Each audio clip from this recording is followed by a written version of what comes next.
Hey all, it's the King of Movies here, and today I'm going to review Michael Gondry's new film, Be Kind, Rewind. Now, this one stars Jack Black and Mos Def, and essentially, uh, they accidentally demagnetize VHS tapes in a rental store, and they decide to Swede the movies, which is essentially retape the movies. Of course, not perfectly. It's 20 minutes.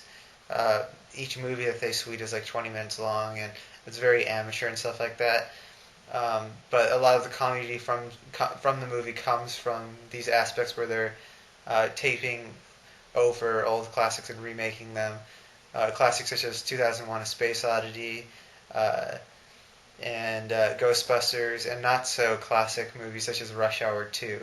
The movie is directed by Michael Gondry, who also directed Eternal Sunshine from the Spotless Mind. And you kind of see that charm, that quirky charm that's a little out there in this movie as well. It might look from the trailers like a comedy, and while it does have its comedic elements, it's also just kind of a charming film that doesn't really lean towards the comedic side. There's this whole like bit about this musician called Fats Waller, and essentially the whole community at the end gathers around and enjoys this film that they made about the man. That part isn't funny. It's kind of weird. I didn't really enjoy that aspect as much as the sweeting aspect, but it could be good in your eyes for those aspects. I just thought that the characters, you didn't really care about them so much, or you didn't have a reason to care about them so much. So when they tried to do the charming aspects, I think they failed a little bit.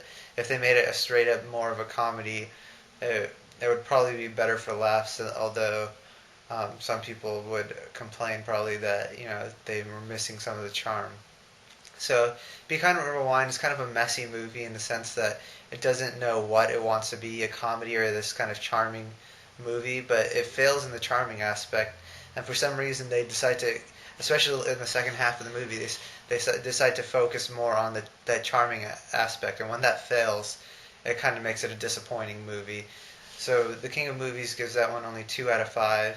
I suggest watching at least some of the sweeting scenes when they maybe for a rent, watch those parts on DVD or even like YouTube or something, because the movie as a whole is rather disappointing.